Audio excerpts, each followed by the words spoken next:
Mateus capítulo 16 diz o seguinte, a palavra do Senhor, a partir do versículo 13. Indo Jesus para os lados de Cesareia de Filipe, perguntou a seus discípulos: quem diz o povo ser o Filho do Homem? E eles responderam: uns dizem João Batista, outros Elias, e outros Jeremias, ou alguns dos profetas. Mas vós, continuou ele, quem dizeis que eu sou? Respondendo Simão Pedro, disse: tu és o Cristo, o Filho do Deus vivo. Amém? Vamos abrir também no tema da nossa festividade, 1 Coríntios capítulo 13, e o versículo 12, que diz assim: porque agora vemos como em espelho, obscuramente, então veremos face a face. Agora conheço em parte, então conhecerei, como também sou conhecido. Amém? Amados irmãos, o tema da nossa conferência é intimidade, e todos que fizeram uso aqui do microfone, da tribuna, fizeram questão de ensinar-nos acerca da intimidade. É algo que nós já sabemos a definição. Intimidade requer um relacionamento, mas não um relacionamento qualquer, um relacionamento profundo, um relacionamento tal que só de olhar você conhece o desejo daquela pessoa com a qual você tem intimidade. É interessante isso, eu tenho isso com a minha esposa e com os meus irmãos também, que nós somos muito próximos. Acontecem algumas determinadas situações e apenas um olhar é o suficiente para que a pessoa entenda tudo o que você está querendo dizer. Isso é ter intimidade. E é óbvio que o nosso tema diz respeito a termos intimidade com o Pai, intimidade com o Filho, com o Espírito Santo, com a Trindade Santa, com o nosso Deus poderoso.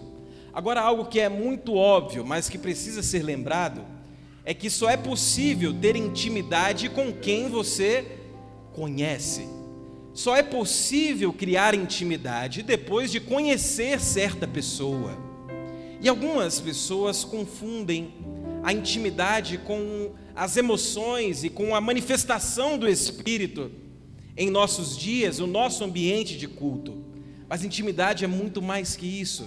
Intimidade é um relacionamento profundo com Cristo, e ela começa primeiramente ao respondermos de fato quem é Jesus.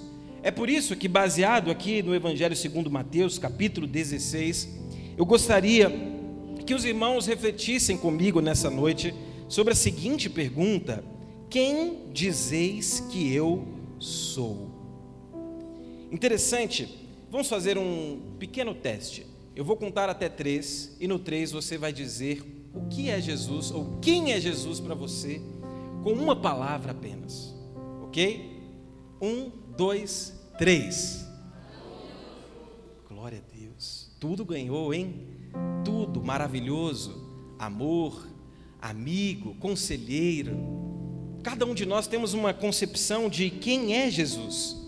Certo pastor muito conhecido, Charles Swindoll, ele é famoso inclusive por escrever aquela série Heróis da Fé. Ele fez um teste a respeito dessa pergunta, quem é Jesus, justamente em um shopping no centro de Dallas, no Texas. Veja que não era um local muito distante. E ao fazer essa entrevista, pasmem, a maior parte das pessoas não sabia responder quem era Jesus. Inclusive nos Estados Unidos, um país de orientação protestante desde o seu nascedouro, eles não sabiam responder firmemente quem era Jesus. O apóstolo Pedro diz em sua carta que nós devemos estar prontos sempre a darmos a razão da nossa fé.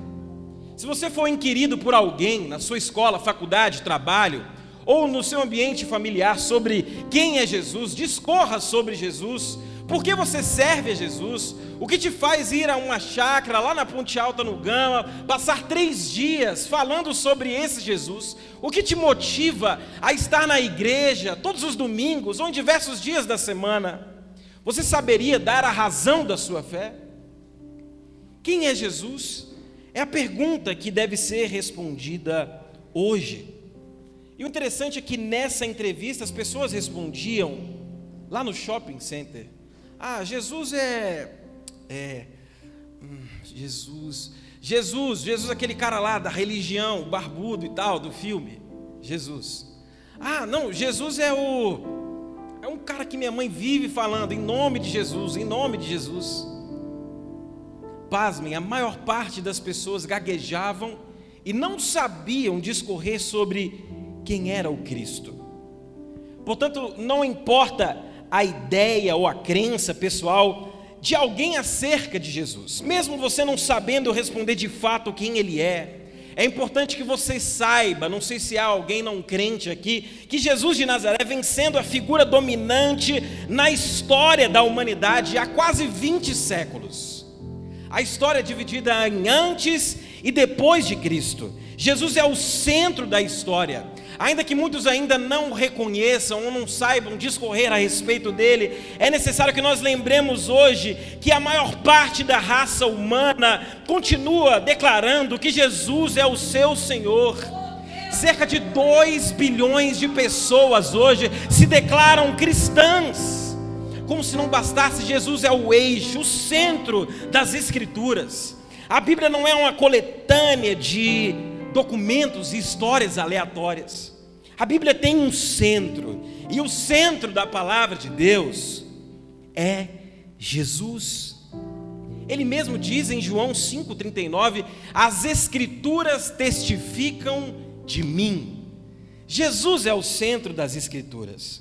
Mas quando eu perguntei a vocês sobre quem era Jesus, a pergunta não foi vã, não foi à toa. Sabe por quê? Porque parece que cada um de nós temos uma perspectiva de sobre quem é Jesus, mas muitos de nós não sabemos quem de fato Jesus é. É por isso que ele mesmo pergunta aos seus discípulos: quem vocês dizem que eu sou?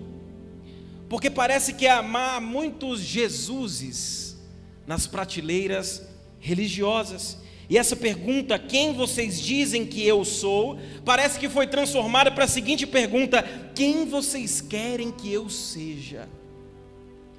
Como se Jesus fosse tão banalizado a ponto de cada um de nós colocarmos na definição que achamos ser a correta. É por isso que não à toa Jesus, como nós lemos aí no versículo 13, você que está com a sua Bíblia aberta, ele partiu para os lados de Cesareia de Filipe, que não era uma cidade comum, era um território não dominado por Herodes, mas pelo próprio Filipe, por isso era chamada de Cesareia de Filipe. E o povo dessa cidade tinha uma história assombrosa. Cesareia de Filipe também era conhecida pelo nome Pânias, ou Bânias, e Pânias é a mesma raiz da qual deriva a palavra pânico. Lá eles adoravam ao deus Pan. Era uma cidade repleta de idolatria. E onde há idolatria, onde Jesus não é o centro, há sim de fato pânico. Você já percebeu o contexto em que estamos vivendo? Você já viu um ambiente cheio de pessoas ansiosas, temerosas, com pânico em seus corações? Onde Jesus Cristo não é adorado, o pânico subsiste. Jesus vai a essa cidade que é repleta de deuses. Lá havia uma própria estátua ao deus César. O imperador era adorado. E naquele ambiente cheio de deuses, cheio de várias simbologias, cheio de vários ídolos, naquele ambiente Jesus pergunta aos seus: quem vocês dizem que eu sou? É interessante que nós saibamos, meus irmãos, que Jesus fez essa pergunta porque Ele de fato queria que nós proclamássemos o nome dEle. Mas antes que nós proclamássemos o nome de Jesus, Jesus queria se fazer conhecido do seu povo. Você não pode pregar um Jesus que você não conhece. Você não pode pegar um Jesus simplesmente com palavras meia boca. Você não pode pegar Jesus simplesmente por uma única experiência, ou simplesmente por conta do modo que você sai aqui após experienciar a presença do Espírito em um congresso. Você deve saber fundamentar quem é Jesus. Isso é muito sério, meus irmãos. Certo estudioso já falecido, Ravi Zacarias, em 1980 ele diz o seguinte: estamos nos aproximando do dia em que o nome de Jesus não será reconhecido pelo jovem comum. Se nós não nos atentarmos e nos aprofundarmos no conhecimento de quem é Jesus, é capaz que as próximas gerações não saibam mais dar a razão da sua fé. Lembra da igreja de Éfeso, lá em Apocalipse capítulo 2, Jesus disse que elas tinham que voltar ao primeiro amor, à prática das primeiras obras. E o interessante é que essa carta em Apocalipse foi escrita cerca de 40 anos após a carta de Paulo aos Efésios. A igreja de Éfeso era uma das igrejas mais avivadas. Foi a partir de Éfeso, em Atos 19, que todas as 7 outras igrejas lá descritas em Apocalipse foram fundadas. Uma igreja missionária, uma igreja cheia do Espírito Santo, uma igreja que talvez hoje rodasse no manto, e ainda mais era uma igreja fundamentada na palavra, com uma teologia sólida. 40 anos bastaram-se. Uma geração foi suficiente para que essa igreja fosse repreendida justamente por ter abandonado o seu primeiro amor, a prática das primeiras obras. Nós precisamos urgentemente saber responder quem é Jesus. Mas antes de perguntar aos seus discípulos, no versículo 14, Jesus disse: quem diz o povo ser o Filho do Homem? E eles responderam: uns dizem que é João Batista, outros Elias, outros Jeremias, ou alguns dos profetas. Mais uma vez, parece que cada um tem uma concepção de quem é Jesus. O que dizem sobre Jesus? Jesus é o pai do fundamentalismo religioso. Hoje muitos são discriminados pelo fato de se dizerem cristãos. Para um grande líder religioso, Dalai Lama, por exemplo, Jesus era simplesmente um grande mestre ou uma manifestação de Buda. Olha só, o Islã, inclusive, reconhece Jesus também. Para eles, Jesus é um dos principais profetas. Olha o que diz o Alcorão 5,75. O Messias, filho de Maria, não é mais do que um mensageiro do nível dos mensageiros que o precederam, e sua mãe era sinceríssima. Ambos se sustentavam de alimentos terrenos como todos.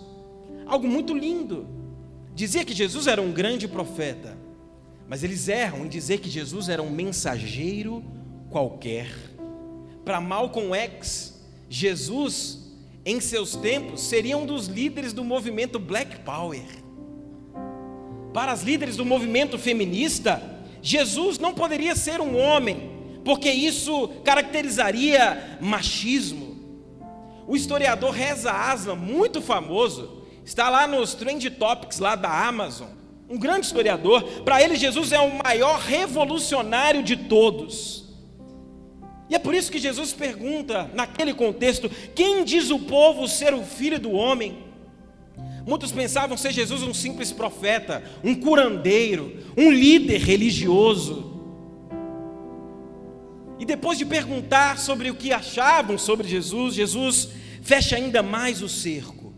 E ele pergunta aos seus discípulos que já estavam andando há um bom tempo com ele, mas parece que mesmo andando um bom tempo com ele, ainda não sabiam quem ele era. Para muitos dos discípulos próximos, Jesus era um simples profeta, um líder religioso ou um certo milagreiro. É por isso que Jesus cerca agora e pergunta: tudo bem o que dizem sobre mim, mas vocês, o que vocês dizem que eu sou? Vocês aqui, mocidade, chamar, quem dizeis que eu sou?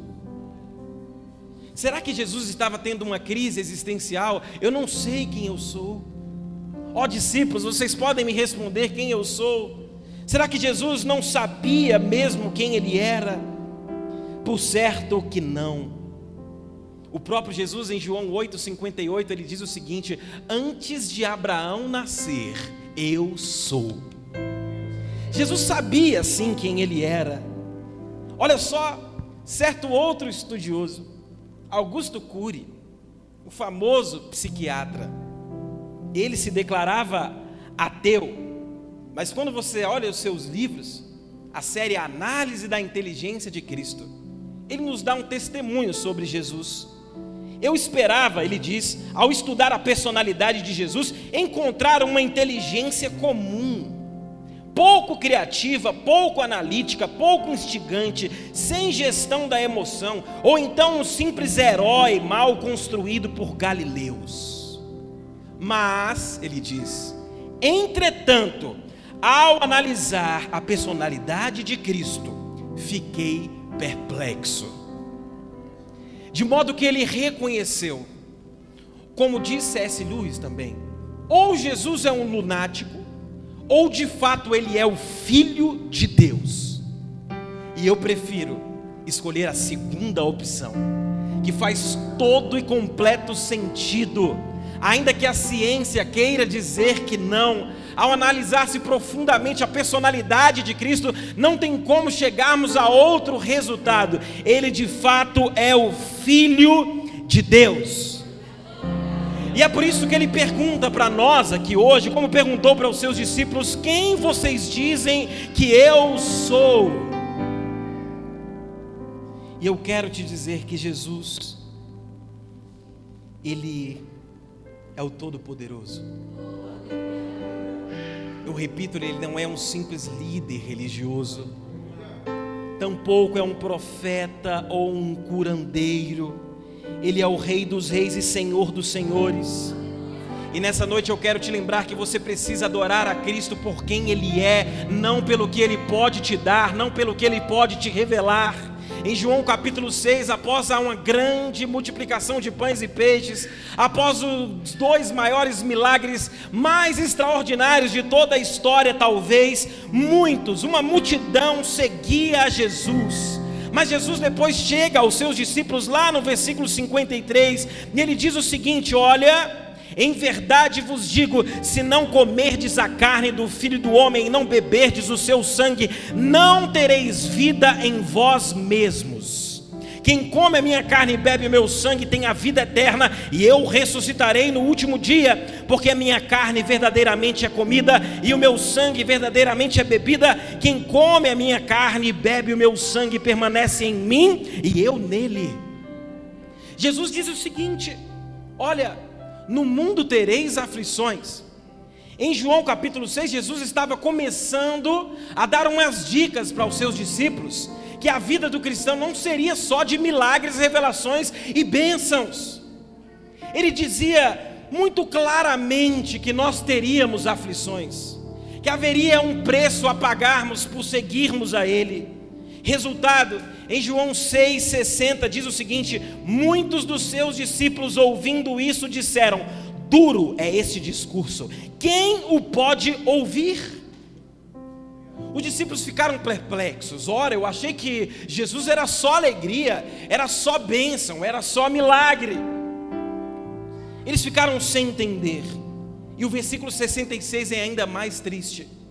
Diz o seguinte: por causa disso, muitos dos seus discípulos voltaram para trás e não andaram mais com ele.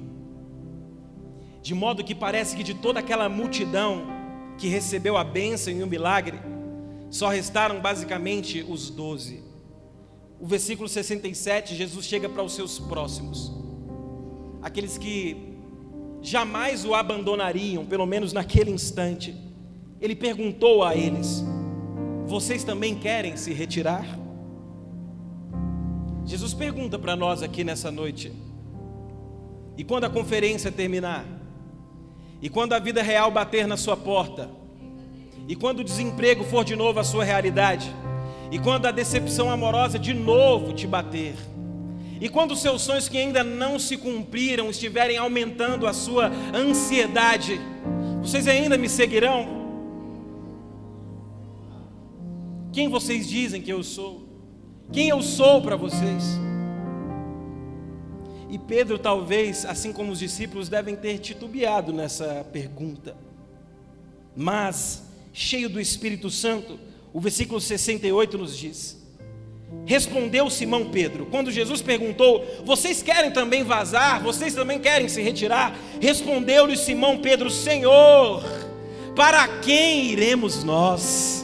Só tu tens as palavras de vida eterna. E nós já temos crido e bem sabemos que tu és o Santo de Deus. Jesus quer se revelar a mim e a você nessa noite, meus irmãos, como quem Ele é. Ele quer que nós saibamos que há um custo em segui-lo, mas há um custo ainda muito mais caro de não segui-lo, é de ter uma vida sem propósitos, sem sentido, e um destino longe do Pai, na vida eterna. É necessário que, antes de sermos íntimos de Jesus, saibamos quem é Jesus. Ele é o Cristo, o Filho do Deus vivo. Ele é chamado na língua grega de Kyrios, com K maiúsculo. Ele é o único Senhor, palavra que só poderia ser expressa ao imperador. Outro pastor argentino, servo de Deus, Juan Carlos Ortiz, ele nos conta uma ilustração baseada na época do Império Romano.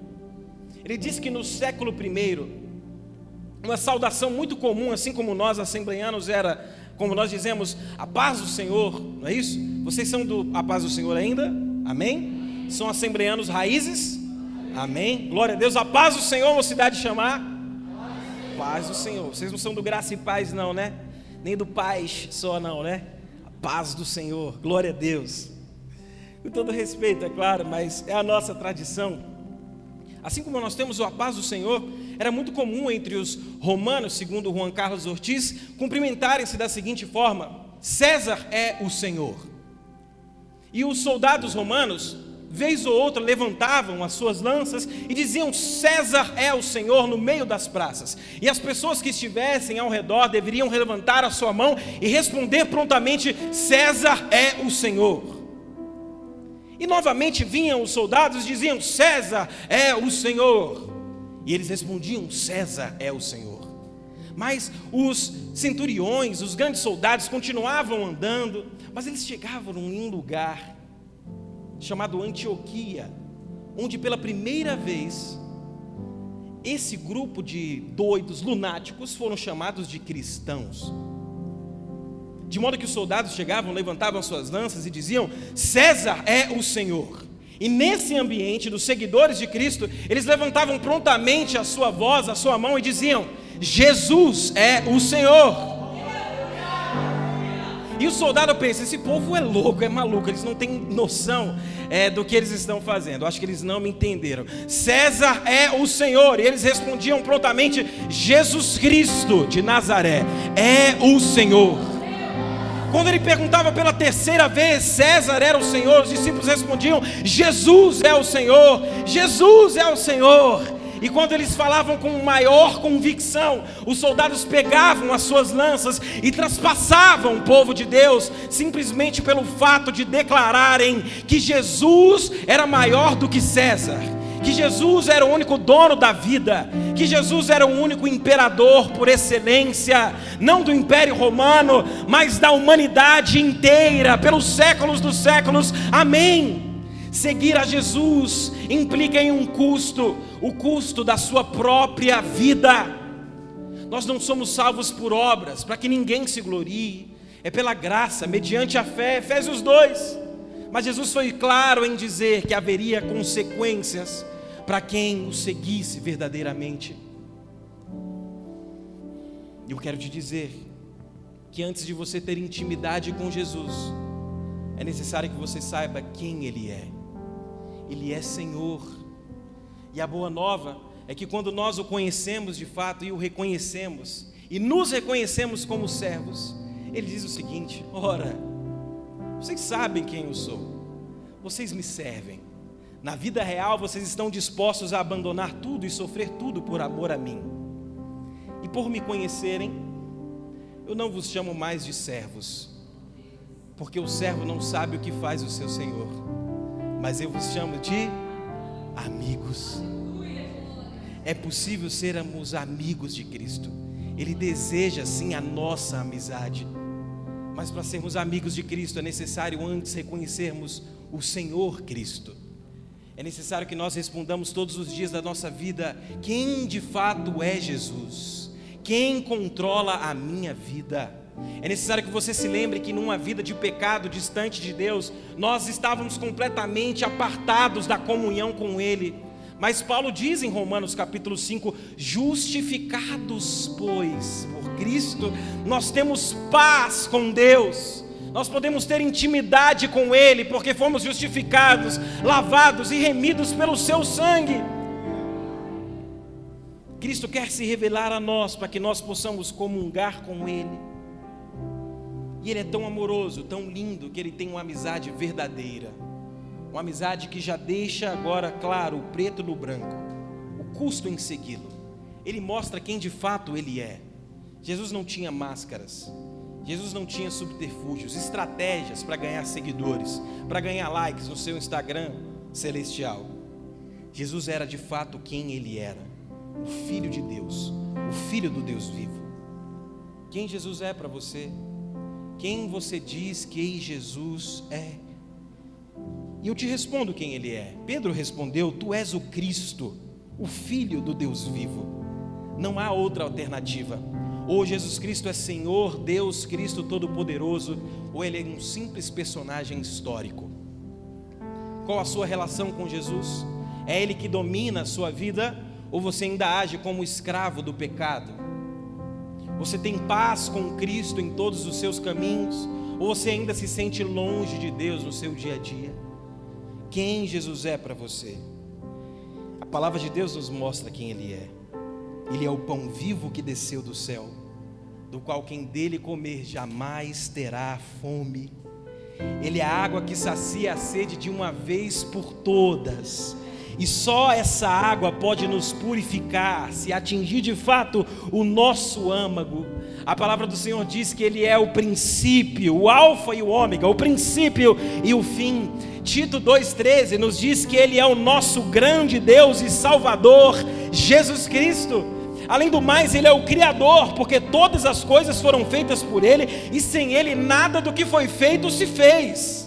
Além do mais, Ele é aquele que perdoa pecados. Em Marcos 2,5 Ele diz simplesmente: filho, perdoados estão os seus pecados. Ele é aquele que tem o poder de lavar a nossa alma e o nosso coração por inteiro, de nos dar uma nova vida, de modo que nós podemos dizer: olha, nenhuma condenação há para aqueles que estão em Cristo Jesus. Eu quero te lembrar que Jesus é o único que pode perdoar pecados. Se você de fato se arrepender, se você de fato reconhecer quem Ele é, se você deixar, abandonar a sua vida de pecado, Ele pega, lança no mar do esquecimento. A palavra nos diz que Ele não joga isso na nossa cara. Ele nos perdoa, nos lava, nos purifica e nos dá a vida eterna. Ele é aquele que perdoa pecados. Ele é o sumo sacerdote descrito em Hebreus 4. Ele é o nosso amigo. Ninguém tem amor maior do que este, João 15, de dar a alguém a sua vida pelos seus amigos. E ele continua: vós sereis meus amigos, se fizerem o que eu vos mando. Nós seremos amigos de Deus, se fizermos o que Ele nos manda. E quando chegarmos nesse nível, Ele responde: já não vos chamo mais de servos, mas eu vos chamo de amigos. E como se não bastasse, a palavra do Senhor diz que Ele é o mesmo ontem, hoje. Cristo é constante. Cristo é o grande eu sou. Cristo é o mesmo. Portanto, quem é Jesus? Quem vocês dizem que eu sou? Ele nos pergunta. Depois de se revelar a Pedro, e depois de Pedro dizer que ele era o Cristo, o Filho do Deus vivo, é importante que nós respondamos ainda outra pergunta: por que Jesus quer de fato que nós respondamos isso? Por que é importante que você e eu nessa noite saibamos responder quem Jesus é? Primeira coisa, para saber quem nós somos. Quando você souber quem Jesus é, você vai saber quem você é. As suas crises existenciais, elas são supridas quando você sabe responder prontamente quem é Jesus. Quem você é? Um pecador destituído da graça de Deus, conforme Romanos 3:23. Mas, Contudo, em João 1,12 ele diz que aos que o receberam, aos que creram em seu nome, ele lhes deu o direito de serem filhos de Deus. Você e eu somos filhos, somos amigos, somos amados, antes pecadores, mas hoje regenerados, filhos amados de Deus. Jesus quer que você saiba quem Ele é, para que você saiba quem você é. Quando você responde quem Ele é, Ele mostra que você é seu filho. Além do mais, quando respondemos corretamente quem Jesus é, o nosso caráter é moldado. Ora, se alguém está em Cristo, nova criatura é. As coisas velhas se passaram, e eis que tudo se fez novo. Como se não bastasse. Quando respondemos corretamente quem Jesus é, a nossa crença em nós mesmos é moldada. Segundo aos Coríntios capítulo 3, versículo 17 nos diz: ora, o Senhor é o Espírito, e onde está o Espírito do Senhor, aí há o quê? Liberdade. Mas ele continua: mas todos nós, com o rosto descoberto, refletindo como um espelho a glória do Senhor, somos transformados de glória em glória na mesma imagem, como pelo Espírito do Senhor. Olha como Paulo agora completa o que ele diz lá no tema da nossa festividade. Primeiro ele diz que nós agora o conhecemos apenas em parte. Os espelhos naquela época eram feitos de prata, não eram luminosos como os nossos. As pessoas mal se enxergavam. E Paulo diz o seguinte: nesse instante nós apenas vemos um borrão de quem é Cristo, mas muito em breve nós o veremos face a face como quem Ele é de fato. E na segunda carta ele ainda é mais profundo. Ele diz que na verdade nós é que somos como espelho, que somos, refletimos a imagem, a glória do Senhor, e somos transformados de glória em glória, na mesma imagem, como pelo Espírito do Senhor. O que a palavra de Deus nos ensina é que onde há o Espírito do Senhor, aí há liberdade. Não é necessário mais um véu de separação entre nós e Cristo. Nós temos livre acesso a Ele, e Ele quer que você tenha intimidade com Ele. Mas antes, repito, você deve conhecê-lo por quem Ele é. E Ele diz que depois que você o conhece como quem Ele é, nós não mais apenas vemos como num espelho bordado. Nós, na verdade, é que somos espelhos, e nós somos transformados ainda de glória em glória à imagem dele, de modo que quanto mais íntimos formos, quanto mais cheios do Espírito Santo formos, quanto mais ungidos formos, quanto mais orarmos, quanto mais o amarmos por quem ele é, nós mesmos vamos mostrar ao mundo quem é Jesus Cristo. Nós mesmos vamos refletir como num espelho a imagem do Senhor, e somos transformados de glória em glória como pelo Espírito dele. Porque importa saber quem Jesus é? Porque nós é que somos transformados. As nossas crenças são moldadas, o nosso estilo de vida é influenciado. Quem conhece Jesus nunca mais é o mesmo. As coisas velhas de fato se passam, os comportamentos mudam. O ladrão não rouba mais, o viciado em pornografia não é mais viciado, o adúltero não mais o é, o que ficava não fica mais, fica apenas em oração esperando a varoa ou o varão certo. O que vivia em adultério, ele não vive mais, ele é fiel às sagradas escrituras e sabe que cometer pecado sexual é loucura, porque é um pecado que é praticado contra o próprio corpo. 1 Coríntios 6 nos diz que é loucura cometer imoralidade sexual, porque vocês não sabem que o vosso corpo é o templo do Espírito Santo de Deus, e quando você comete imoralidade, você peca contra o seu próprio corpo. Quem conhece a Jesus tem um estilo de vida influenciado. Ele tem aversão, repulsa pelo pecado. A carta de João diz que aquele que está em Cristo não vive pecando, não vive na prática do pecado. Nós habitamos num corpo carnal, mortal, mas o pecado deve ser um acidente. E a boa notícia é que você peca acidentalmente, Jesus está aqui hoje para te lavar e dizer que você é filho dele ainda assim. Mas o que não é admissível é alguém que vive na prática do pecado, de modo que a sua consciência é cauterizada. O próprio apóstolo Paulo diz a Timóteo que é possível que a nossa consciência se torne insensível. De modo que você peca, não dá nada. Aí peca mais uma vez, dá nada. Peca uma vez, mas não dá nada. Aí você peca de novo, aí, caramba, não deu nada até hoje. Eu vou tocar aqui o meu instrumento. Eu vou tocar aqui a minha sanfona. Não tem nenhum sanfoneiro aqui, né? Para ninguém se constranger. Glória a Deus. Hoje eu vou tocar aqui a minha sanfoninha, porque não deu nada até hoje. Então, eu vou tocar. Tô nem aí. Tô em pecado, mas vou tocar. Aí ele toca, tal, e aí terra, manto, aí no forró santo aqui, o fogo desce, o céu cai. E aí mais uma vez ele toca de novo e continua na prática do pecado. E toca de novo e continua na prática do pecado. Abusando da misericórdia do Senhor, que se renova a cada manhã. Mas eu quero te dizer que a corda que Deus dá, uma hora ela acaba. Uma hora ela cessa. E as consequências plantadas pelo pecado, elas podem ser colhidas como numa avalanche de uma hora para outra. Não abuse da misericórdia de Deus. Não viva na prática do pecado. Quem sabe responder quem Jesus é nova criatura e tem um estilo de vida influenciado. Partindo para o final, é necessário que nós lembremos o Salmo de número 25, versículo 14. Ele nos fala sobre intimidade. Em outra versão diz sobre o segredo. E ele diz que ao homem que teme ao Senhor, o Senhor o instruirá no caminho em que deve escolher. Se você teme de fato ao Senhor, se você o reconhece de fato como Senhor, com S maiúsculo, Ele diz que Ele vai nos instruir em nosso caminho.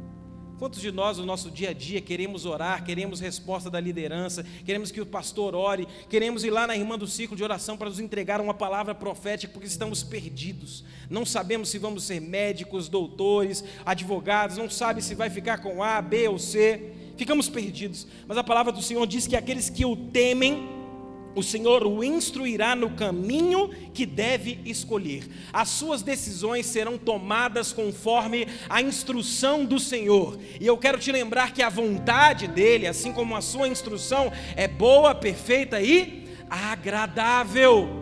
Tema ao Senhor, saiba quem Ele é de fato, e Ele o instruirá no seu caminho. O versículo 13 ainda diz que na prosperidade repousará a sua alma, e a sua descendência herdará a terra.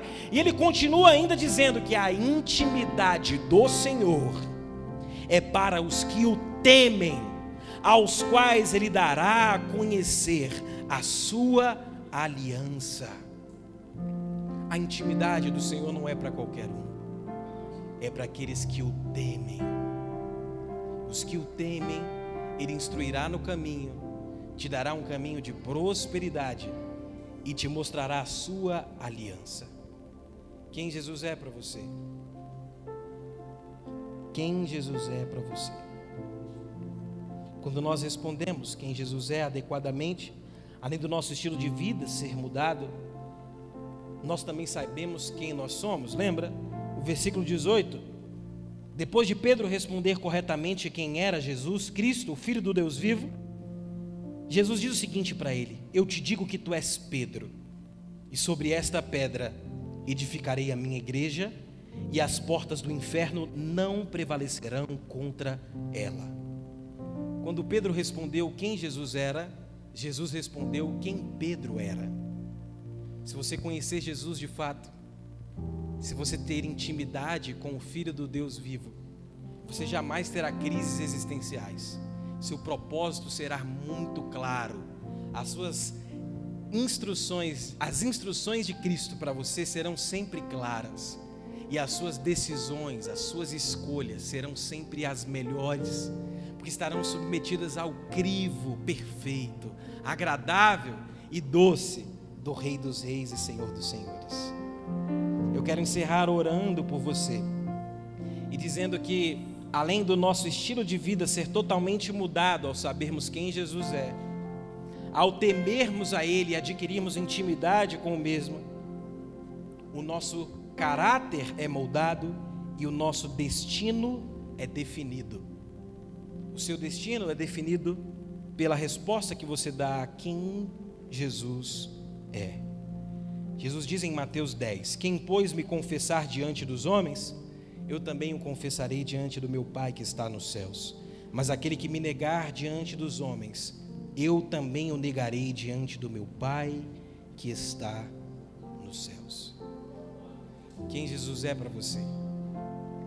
Essa resposta é que vai destinar a sua eternidade. Quem você diz que Jesus é?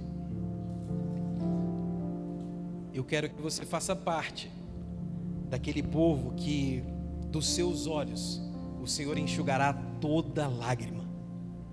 O nosso destino será aquele onde não haverá mais morte, nem tristeza, nem choro, nem dor, porque a antiga ordem já passou. O nosso destino é definido quando respondemos quem Jesus é.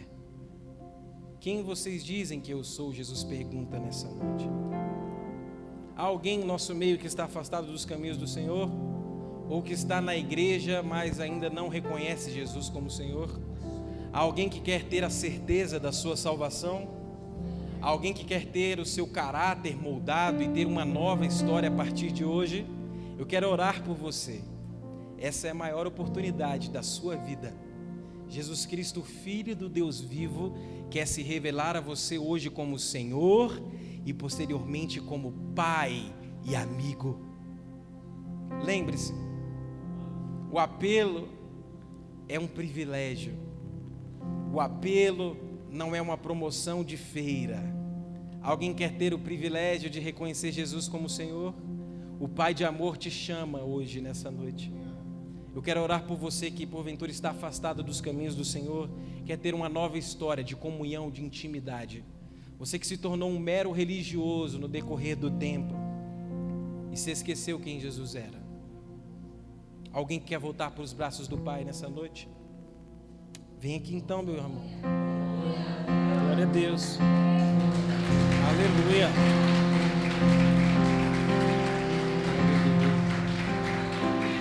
Glória a Deus. Há mais algum outro corajoso escolhido por Deus que quer fazer um renovo, uma aliança novamente com o Pai? Aos que o temem, Ele dará intimidade e fará reconhecer a sua aliança. Quem quer renovar a sua aliança com o Senhor aqui nessa noite? Hoje é noite de renovo, de conserto, de intimidade, de estabelecimento de fundamentos. Quem quer voltar para os caminhos do Pai? Mais alguém? Se não há, é o suficiente. Hoje há festa nos céus. E você que aplaudiu ao Senhor, aplauda mais uma vez, porque Ele é digno de toda a honra, de toda a glória. E nós estamos festejando com o nosso irmão nessa noite. Aleluia. Estenda suas mãos para cá, vamos orar por esse servo de Deus. Qual é o seu nome? Bem-vindo de volta. Vamos orar pela vida do Ryan. Senhor, meu Deus e meu Pai, nós estamos aqui, Senhor, com a Tua noiva, com aqueles que anseiam ter intimidade contigo. Nós te agradecemos porque através da Sua palavra o Senhor nos lembrou quem Tu és. Tu estás sobre o domínio de todas as coisas, Senhor. Nada foge ao Seu controle, Pai. Nós rendemos a Ti toda a honra, toda a glória, toda a adoração, todo o louvor. Tu és o centro, Tu és o poderoso, Tu és onipotente. E nós Te louvamos pelo Teu amor, Senhor.